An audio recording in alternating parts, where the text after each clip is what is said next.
Hi అండి. ఈరోజు మనం తెలుగు ముచ్చట్లలో సంజయ రాయబారం పాఠ్యభాగ సారాంశాన్ని నేర్చుకుందాము రండి. ఉద్దేశం: ఒక రాయబారి రెండు పక్షాల మధ్యలో సయోధ్య కుదిర్చే ప్రయత్నంలో మాట్లాడే విధానం ముఖ్యము. తొందర, ఆవేశం పనికిరాదు. తనను పంపించిన వారి భావాన్ని స్పష్టంగా వ్యక్తీకరించగలగాలి. ఎదుటివారిని నిందించకూడదు. తమకున్న శక్తియుక్తులను కూడా అన్యాపదేశంగా చెప్పగలగాలి. ఈ విధంగా మాట్లాడే చతురత అతి కొద్ది మందికే సాధ్యమవుతుంది. వారికి సమాధానం కూడా అంతే జాగ్రత్తగా ఇవ్వగలగాలి. సంజయ్ రాయబారం పాఠం ఈ విషయాలను తెలుసుకోవడానికి ఉద్దేశించబడినది. ప్రస్తావన: ఈ పాఠ్యాంశం ఆంధ్ర మహాభారతం, తెలుగు మహాభారతం 18 పర్వాల ఇతిహాసం. దీనికి మూలం సంస్కృత మహాభారతం. రాసినవారు వేదవ్యాస మహర్షి. దీనిని కవిత్రయం అనగా నన్నయ, తిక్కన, ఎర్రనలు తెనిగించినారు. వీరిలో నన్నయ 2.5 పర్వాలు, తిక్కన 15 పర్వాలు, ఎర్రన అరణ్య పర్వాన్ని అనువదించారు. తిక్కన అనువదించిన పర్వాలలో ఒకటైన ఉద్యోగ పర్వంలోనిది ఈ సంజయ రాయబారము. ఉద్యోగం పదానికి ప్రయత్నం అనే అర్థం కూడా ఉంటుంది. ఇందులో యుద్ధాన్ని మాన్పించడం కోసం చేసిన ప్రయత్నం, యుద్ధం చేయడం కోసం చేసిన ప్రయత్నాలు రెండూ కనిపిస్తాయి. రాయబారం అంటే రెండు వర్గాల మధ్యలో సంధి చేయడం, భిన్న వర్గాల మధ్యలో సయోధ్యకై చేసే ప్రయత్నం. రాజు పంపించే సమాచారం అనే వేరువేరు అర్థాలున్నాయి. మహాభారతంలో రాయబారాలకు విశిష్టమైన స్థానం ఉన్నది. సంజయ్ రాయబారం, శ్రీకృష్ణ రాయబారాలు ఇంకా ప్రత్యేకమైనవి. సంజయ్ రాయబారం అనే పాఠ్యభాగం కవిబ్రహ్మ, ఉభయ కవిమిత్రుడుగా గుర్తింపు పొందిన తిక్కన మాత్యుని కలం నుండి వెలువడినది. పాఠ్యభాగ నేపథ్యము: మహాభారతం వివిధ రకాల ఆలోచనలు గల వ్యక్తులకు వివిధ రకాలుగా కనిపిస్తుంది. భారతం ఒక గ్రంథంగానే కనిపిస్తున్నప్పటికీ అది అనేక శాస్త్రాల సమ్మేళనం. అందుకే నన్నయ్య ధర్మతత్వజ్ఞులు ధర్మశాస్త్రంబని, యధ్యాత్మ విధులు వేదాంతమయమని, నీతి విచక్షణులు నీతిశాస్త్రంబని అనే పద్యం ద్వారా వివరించారు. ధర్మతత్వజ్ఞులు ఆధ్యాత్మికవేత్తలు, నీతి విచక్షులు కవులు, లాక్షణికులు, ఐతిహాసికులు, పౌరాణికులు మొదలైన వర్గీయులందరికీ మహాభారతం వారికి కావలసిన రీతిలో ధర్మశాస్త్ర గ్రంథంగా, ఆధ్యాత్మిక గ్రంథంగా, నీతిశాస్త్రంగా, మహాకావ్యంగా, లక్షణ గ్రంథంగా, ఇతిహాసంగా, పురాణంగా గోచరిస్తూ సమాధానాన్ని ఇస్తుందని తెలుస్తుంది. ఇందులో అనేక ఆఖ్యానాలు, ఉపాఖ్యానాలు, సంవాదాలు, ప్రత్యేకతలు సంతరించుకున్నట్లుగానే రాయబారాలు కూడా అతి ప్రసిద్ధము. ఇరు వర్గాల మధ్య ఒక సమస్య తలెత్తినప్పుడు దానిని సామరస్యంతో పరిష్కరించడానికి రాయబారం ఉపయోగపడుతుంది. కొన్ని ప్రత్యేక లక్షణాలు గల వ్యక్తిని మాత్రమే రాయబారిగా ఎన్నుకుంటారు. ఆ లక్షణాలను కూడా భారతంలో ఇలా సూచించారు: హితుడవు మతి మంతుడవు అనే పద్యం ద్వారా హితుడు మతిమంతుడు, చతురవచన కోవిదుడు, ఉన్నత వంశవర్ధనుడు, ఇంగితవేది, నిచ్చేలి, సుకృతి అనగా తీర్పరి అనే గుణాలున్న వారిని రాయబారిగా పంపడానికి అర్హులుగా భావించారు. ఒక వర్గం వారికి మరొక వర్గంపై ఉండే శంక, అనుమానాలు, దురభిప్రాయాలను తొలగించుకోవడానికి ఈ రాయబారాలు ఉపయుక్తంగా ఉంటాయి. మహాభారతంలో మొత్తం 4 రాయబారాలు ఉన్నాయి. అందులో ఒకటి అరణ్యపర్వం, సప్తమాశ్వాసంలో అంగద రాయబారం. మిగతా 3 ఉద్యోగ పర్వంలో ఉన్నాయి. 1 పురోహిత రాయబారం, 2 సంజయ రాయబారం, 3 శ్రీకృష్ణ రాయబారం. ఈ 4 రాయబారాల్లో సంజయ రాయబారమే చక్కనిది, చిక్కనిది. పురోహితుని రాయబారం తరువాత ధృతరాష్ట్ర క్లిష్ట పరిస్థితి ఎదుర్కోవాల్సి వచ్చింది. తమ రాజ్యభాగం ఇవ్వకుండా పాండవులు సంధికి అంగీకరించరు అనే విషయం అర్థమైంది. వారికి పంచి ఇవ్వాలని తాను అనుకున్న దానిని దుర్యోధనుడు అంగీకరించడు. కొడుకు మాటకు ఎదురాడే ధైర్యం అతడికి లేదు. పాలు పంచి ఇవ్వకపోతే యుద్ధం జరగడం ఖాయం. యుద్ధం చేస్తే ద్రోణ భీష్మాదుల వల్ల తమకే విజయం చేకూరుతుందన్న ఆశ ఒకవైపు, భీమార్జునులకు ఎదురు నిలుచు ప్రతివీరులు లేరన్న భయం ఇంకోవైపు. వీటన్నిటి వల్ల ధృతరాష్ట్రుడు సందేహ ఆందోళనలో పడ్డాడు. అందువల్ల పాండవులకు రాజ్యభాగాన్ని ఇవ్వకుండా, యుద్ధం జరగకుండా రాయబారం చేయగల సమర్థుడు కావాలి. సమస్య పరిష్కారం గురించి మాట్లాడకుండా తీయని మాటలతో వాసుదేవ సహితంగా పాండవులను చూసి అరణ్య అజ్ఞాతవాస క్లేశాల వలన కలిగిన విషాదమును మాన్పుటకు వీలైన పద్ధతిలో మాట్లాడవలసిందిగా సంజయునికి చెప్పి పంపాడు. దానికి సంజయుడు పూర్తి స్థాయిలో న్యాయం చేయడానికి ప్రయత్నిస్తాడు. కట్టె విరక్కుండా పాము చావకుండా వ్యవహరించడం సంజయుడికే చెల్లుతుంది. వాస్తవానికి సంజయుడి మనస్తత్వం అది కాదు. కానీ అప్పుడు అట్లా మాట్లాడడం అవసరం. పాఠ్యభాగ సారాంశము: శాంతి మార్గంలో రాయబారం నడిపి కలిసి బ్రతకడాన్ని సాధించుకొనిరా, రథమెక్కి వెళ్ళు అని సంజయుడిని తగిన విధంగా ధృతరాష్ట్రుడు పంపించాడు. సంజయుడు పాండవులు నివసిస్తూ ఉపప్లావ్యపురం చేరాడు. అక్కడ శ్రీకృష్ణుడు అర్జునుడితో అతని భవనపు అంతఃపుర వేడుకలో కూడి ఉన్న అతడికి తను వచ్చిన వార్త చెప్పి పంపి ఒప్పుగా ప్రవేశించి భయం, భక్తి, వినయం ప్రకాశించగా వారిని కలిశాడు. ఆ ఇద్దరి మహనీయుల మర్యాదలు, మన్ననలు పొందాడు. సంతోషం నిండిన మనస్సుతో తర్వాత రోజు ధర్మరాజు పెద్ద కొలువు తీర్చే సమయం కాచుకొని ఉండి తగిన పద్ధతిలో అతడిని చూసి సాష్టాంగ నమస్కారం చేశాడు. ధర్మరాజు ప్రేమతో ఆదరించి దగ్గర కూర్చుండబెట్టుకొనగా సంజయుడు సేవించి అతడితో ఇట్లా అన్నాడు: అదృష్టం వల్ల నిన్ను చూడడంతో నా దృష్టి సార్థకమయ్యింది. మీరు ఎక్కడ ఉన్నారని తెలుసుకున్న ధృతరాష్ట్రుడు ప్రేమతో మీ బాగోగులు తెలుసుకొని రమ్మని నన్ను పంపాడు అని సంజయుడు అంటాడు.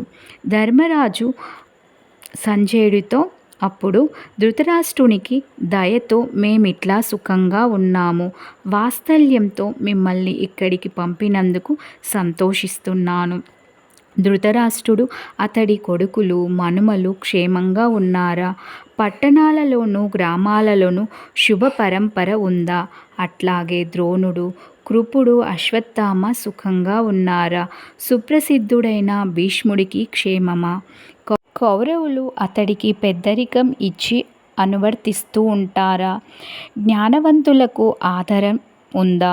మేము కోరి వారికిచ్చిన జీవనోపాధులు కొనసాగుతున్నాయా? ఇతరుల నుండి ఏ బాధలు రావడం లేదు కదా? అక్కడ కలతలు పుట్టినప్పుడు వారు గాంధీవి బాహుపరాక్రమం గుర్తు చేసుకుంటారా?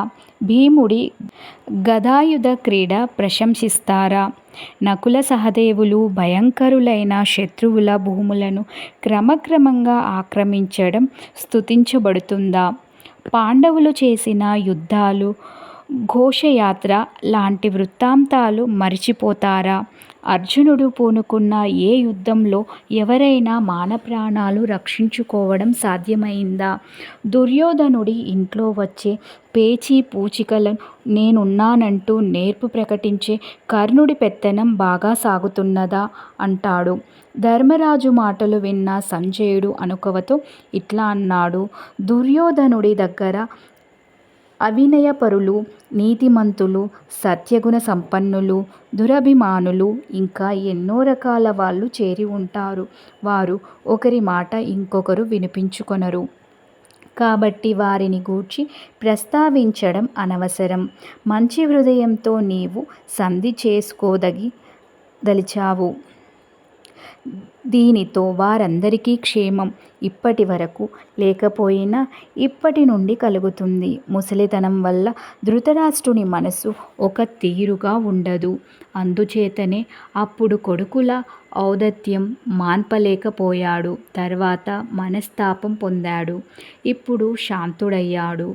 విజ్ఞానవంతులకు సత్పురుషులు కల్పించిన జీవనోపాధులను ఎంతటి దుర్బుద్ధులైనా నశింపజేస్తారా? వారి నుండి మేలు కోరరా? అప్పుడప్పుడు పూని శత్రువీరులు ఎదుర్కొన్నప్పుడు జనులు దుఃఖంతో అయ్యో ఇటువంటప్పుడు భీముడైనా మన అర్జునుడైనా నకుల సహదేవులలో ఏ ఒక్కడైనా ఉంటే ఈ శత్రువులను ఒక్క చిటికలో రూపుమాపేవారు. పాండవులకు ఎంత కోపం వచ్చినా అధర్మం చేయరు. వారు అనివార్య పరాక్రమవంతులైన శాంతస్వరూపులు అని ప్రజలంటారు. ధర్మరాజా, మీ నలుగురు తమ్ముళ్ళు, మీ ఆత్మీయులు కృష్ణుడు వింటుండగా నీకు నేను సభలో మనవి చేయవలసిన మాటలున్నాయి. వాటిని పూర్తిగా వినుము అని సంజయుడంటాడు. ధర్మరాజు అందరూ ఇక్కడే ఉన్నారు, వింటుంటారు. తండ్రి, ధృతరాష్ట్రుడు ఏమి చెప్పమని మిమ్మల్ని పంపించారో అదంతా స్పష్టంగా చెప్పు అన్నాడు. ధర్మరాజు గడుసరి మాటలు తీరుకు మనస్సులో భయపడుతూ సంజయుడు కృష్ణుణ్ణి, భీముణ్ణి, అర్జునుణ్ణి, నకుల సహదేవులను, ధృష్టద్యుమ్నుణ్ణి, ద్రుపదుణ్ణి, విరాటుణ్ణి వారి వారి స్థాయిలో చూసి సావధానంగా వినండి అని పలికి ధర్మరాజుకు అంజలి ఘటించి ఇట్లా అన్నాడు. ధృతరాష్ట్ర మహారాజు శాంతంతో మనస్సుల్లో ప్రసన్నత కలిగి తానే నేర్పు స్పష్టంగా బోధించి ఆజ్ఞాపించారు. అతడు ఈ విధంగా పొత్తు కొరకు ఇంత శ్రద్ధ వహించారు. ఈ అదనులో మనం తెలివి కలిగి వ్యవహరించడం మంచిది. ధర్మరాజా, మీ దత్వంశంలో దుర్యోధనుడి మూలాన మచ్చ ఏర్పడింది. దానిని పోగొట్టడానికి నీవే సమర్థుడవు. అన్ని ధర్మాలు తెలిసినవారు, శాంతస్వభావులు మీ వంటి వారికి ఏ విధంగా చూసినా లాఘవాన్ని కలిగించే పని చేయాలనుకోవడం ధర్మమవుతుందా? నీవు యుద్ధంలో వృద్ధులను, పిల్లలను, మిత్రులను, బంధువులను, గురువులను చంపినట్లయితే ఆ సుఖాలన్నిటి వలన ప్రయోజనం ఏముంటుంది? నీకు శ్రీకృష్ణుడు పెట్టని కోట. భీముడు, అర్జునుడు యుద్ధంలో ప్రజ్వలించే మంటలు. సాత్యకి, విరాటుడు అంతటి వీరులే. మేరు సమాన బంధువైన ఈ ద్రుపదుడు కూడా యుద్ధంలో ప్రకాశించేవాడు. యుద్ధానికి ఇష్టపడవు, కానీ దేవతలకైనా నిన్ను గెలవడం శక్యమా? కౌరవపక్షంలో ద్రోణుడు, భీష్ముడు, కృపుడు, అశ్వత్థామ, కర్ణుడు, శల్యుడు తమ ప్రాణాలు ఆ దుర్యోధనుడినే అంటారు. తమ్ములు మిక్కిలి పరాక్రమవంతులు, కొడుకులు జయింపరానివారు. బాహ్లికుడు, సోమదత్తుడు ఆ స్థానునికి కూడా జంకరు. వారిని జయించడం ఎవరికైనా శక్యమా? అటువంటి మీరు ఒకలతో ఒకరు పోరాడటం వలన మేలు కలుగుతుందని నాకు అనిపించదు అని పలికి సంజయుడు సభను చూసి శ్రీకృష్ణుడికి మొక్కుతాను, అర్జునునికి చేతులు జోడిస్తాను, తక్కిన మిత్రుల, బంధువుల, హితుల, ప్రియుల, మంత్రుల, వయస్సుల సమూహానికి సవినయంగా మనవి చేస్తాను. కోపాలు మాని అనుమతించండి. ఈ దయాళుడైన ధర్మరాజును కోపోశమనానికై నేను ఇదే శరణు వేడుతాను అంటూ నమస్కార భావంతో ధర్మరాజు ముఖంలోకి చూస్తూ దేవా, శాంతించడం మంచిది. దీనికి భీష్ముడు కూడా సంతోషిస్తాడు. అతడిని సమ్మతమైన విధం అన్ని లోకాలకు సమ్మతమవుతుంది అంటాడు. అది విన్న ధర్మరాజు ఇట్లా అన్నాడు. సంజయ, నీవు యుద్ధానికి భయపడుతున్నావు. ఇప్పుడు నా మాటల్లో స్నేహం కాక వేరొకటి నీ చెవిలో పడిందా? మాకు మాత్రం యుద్ధం లేకుండా జీవించడం తగిన పని కాదా? యుద్ధం లేకుండా ప్రయోజనం నెరవేరితే దానిని మించి కోరిక ఇంకొకటి ఉంటుందా? జనులందరికీ మేలు చేసేవి, ధర్మాన్ని అనుసరించేవి, ప్రశంసించదగిన పనులు చేసే భీమార్జునులు ఆ చెడు పనులకు ఇష్టపడతారా? చతురత లేనివారు అటువంటి పనులు చేస్తారు. సముచితమైన ఆశతో తగిన విధంగా మంచి త్రోవలు అనుసరించేవారు కోపాలకు ఎట్లా పూనుకుంటారు? యుద్ధాలు దుఃఖావహాలే కానీ సుఖావహాలు అవుతాయా? సుఖాలు వారిలాగా మాకు కూడా కావాలి. అయినా ఒక మాట చెబుతా, నిష్పక్షపాత బుద్ధితో వినుము. ధృతరాష్ట్రుడు అప్పుడు కుటిలుడై నీతి మార్గం విడిచిపెట్టాడు. మమ్మల్నేమో సన్మార్గంలో ప్రయత్నించి నడవండి అంటూ ఇప్పుడు బుద్ధులు చెప్పడం ఇదేం న్యాయం? ఎదుటివారిని తమ వలనే భావిస్తే కుదురుతుంది కానీ మాకు మొత్తం కుడుమంతా ఇవ్వండి, ఇదిగో మీరు ముక్క పుచ్చుకోండి అని పరిహాసమాడితే మనస్సులు చక్కగా కలుస్తాయా? ఐశ్వర్యం కోల్పోయి బలహీనులమై ఉన్న మమ్ములను ఆహ్వానించి పూజించడానికి ధృతరాష్ట్రుడు అంత వెర్రివాడా? చెప్పేవాళ్ళ బుద్ధిని అప్పుడే ఆదరించలేదు. ఇంకా ఎట్లా కుదురుతుంది? నీవు లేనిపోని ఆశలు పెట్టుకొని వచ్చి మమ్మలను ఊరికే బాధపెట్టకు. అతడి ప్రవర్తన నీకు మాకు కొత్త కాదు. మంచి మాటలకు అవునని అతడు ఎప్పుడైనా ఊకొడతాడా? కొడుకైన దుర్యోధనుడిని పరాక్రమంతుడనే గుడ్డి నమ్మకంతో విషం మృంగినా చూస్తూ ఊరుకుంటాడు. జూదం వల్ల వచ్చే సంపద కొరకు ఆశపడకూడదని విదురుడు చెప్పగా విని అప్పుడు కర్ణాదుల మాటలు వినకుండా ఉంటే దానితో తీరిపోయేది. ఇప్పటికైనా తనను కొడుకులు దుర్యోధన, దుశ్శాసనులు, శకుని, కర్ణుడు ఏ విధంగా నడిపిస్తే ఆ విధంగా నడిచి వారి మతమే ఆచరిస్తాడు కానీ వదిలిపెడతాడా? ఇది కార్యస్వరూపం. నీకు ఆ దుర్యోధనుడి చెడు నడత మాన్పడం సాధ్యం కాదని తెలియకపోవడం వల్ల నీవు అట్లా పెద్ద మనిషిలాగా మాట్లాడుతున్నావు. నీది వివేకం అనుకోవాలా, అవివేకం అనుకోవాలా? దుర్యోధనుడు ఎవరిని లెక్క పెట్టకుండా రాజ్యమంతను నిష్కటంగా చేసుకొని చక్కబరుచుకొనాలనుకుంటున్నాడు అని కొంచెం కోపంతో ద్రోణుడు, భీష్ముడు, కృపుడు, అశ్వత్థామ, కర్ణుడు, దుర్యోధనుడు వీరందరికీ ముందు యుద్ధం గురించి తెలియదా? రాజ్యకాంక్ష వంటి ఆశలలో మునిగిపోతే యుద్ధాలెట్లయినా తప్పవు. వారు మా బలం తెలిసి కూడా చావును కోరి ఎదుర్కోవాలనుకుంటున్నారు. వాళ్లను యుద్ధంలో గెలవడం అసాధ్యం అని పొందికగా నీవన్నమాట నేను అంగీకరించను.